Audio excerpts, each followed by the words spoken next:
Om Sai Ram. Sai Leela episode 25. The first experience is of Mr. Nandaram Shivram Marwadi, a resident of Shirdi. In the year 1911, there was a second attack of plague in Shirdi, and people of the village were leaving the village. I was passing by the Maruti Mandir. The people around there saw me and started telling that my eyes have turned red and I may be affected by plague. People at the Maruti Mandir also suggested me to offer coconut and sweets to Lord Maruti and pray for good health, which I did accordingly. I immediately boarded my horse and left from there. I was afraid that I may be affected and decided to leave Shirdi. I went to meet Baba to seek permission to leave Shirdi. Sai Baba did not permit me to leave Shirdi. He told me that nothing is going to happen to me, and he assured me that till his death he will not let me die. I decided not to leave Shirdi, as Baba said nothing happened to me, and I continued to stay at Shirdi. The next experience is of Mr. Balwant Heer Karnik from Mumbai. Mr. Karnik says he was a devotee of Sai Baba and used to do puja and pratana of Baba regularly. He says that he was influenced by Sri Dasganu's Kirtan and started to follow Sai Baba. In the year 1911, I went to see Sai Baba at Shirdi. I do not have any specific experience with Baba that I can share, but I would like to explain the incident which happened. I never spoke to Sai Baba, but I used to watch in his eyes. His eyes were so strong, they used to attract me towards him. As I had decided to go to Shirdi every year and not told this to Baba, after my return from Shirdi, my parents went to Shirdi.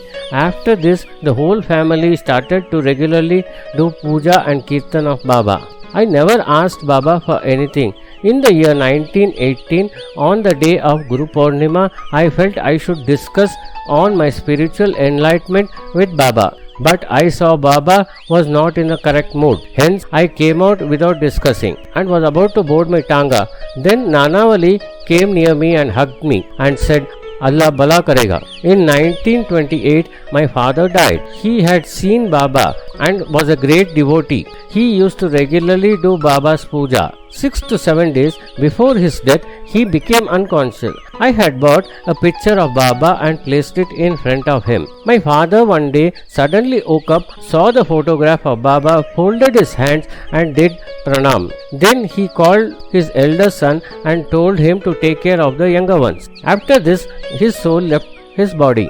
I would wish to thank Sai Baba for giving my father a peaceful death. During my first visit to Shirdi, Baba had asked me for 10 rupees as dakshina. I gave it to him. I was left over with nothing. I did not even have money to go back home. At that time, my friend Mr. Tosher came there and gave me the required money. After some days, me and my father decided to go on a pilgrimage to Pandharpur and the surrounding places. Hence, we left our house with 100 rupees. We first went to Shirdi and stayed there for 2 days. We met Baba. He asked for rupees 100 as dakshina, which we gave him. Then we did not have money to go further to Pandharpur. Hence, we dropped the idea of going to Pandharpur and other holy places.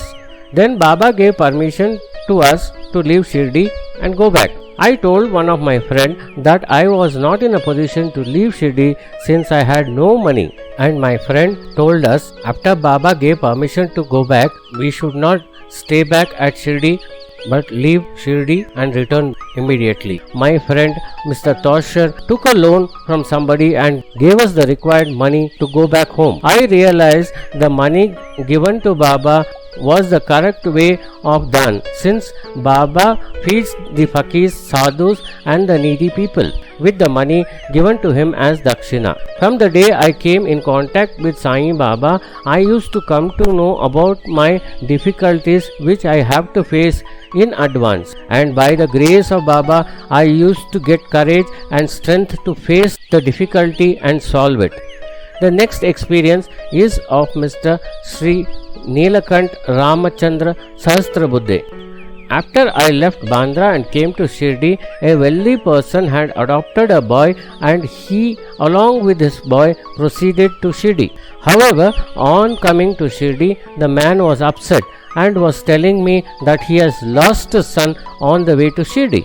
The boy wanted to smoke bidi freely without the knowledge of his father. So he had sat in another compartment and missed getting down at Kupagaon. He got down after 2 stations and took another train which was coming from Nagar and reached Shirdi after about 2 hours. He sat very far from us. After the Aarti, when I took the gentleman to the mosque, the boy also came, but was standing far away. I didn't know who that boy was and whose son he was. And when he saluted Baba along with the others, Baba immediately started talking about the responsibilities of a son. I asked the gentleman if this was his son, and he said yes. After 3 to 4 days, the boy was bored and had thought of leaving Shirdi without telling anybody. But after the Aarti, when all were leaving the mosque, Baba said, "Today nobody is going to leave Shirdi without asking me." On hearing this, the boy cancelled his plan of leaving Shirdi and told everything to his father. One day in the morning, after doing Sandhya Vandan, Babu Sahib Dikshit was meditating when he got a darshan of Lord Vittal, but he had never seen such an idol of Vittal. So thought, by whichever Satguru's grace I got this darshan, he himself will tell me about this idol. Then in the afternoon, Baba asked him, "Today Vittal Patil had come to meet you, right?" Babu Sahib replied yes and was emotional. Baba told him, "This Vittal will not stay in one place, so keep him in a safe place." However, he didn't get to know the exact particulars of that place. We who were in the mosque did not understand what they were talking about. Then later when I asked Babu Sahib about their discussion, he told me everything. In the evening, when we went to the mosque, a gentleman had bought some photographs of Pandharpur, and when Babu Sahib saw the photographs, he said that this is the same idol. I got a vision. On hearing this, all of us understood the importance of faith and surrender. Om Sai Ram.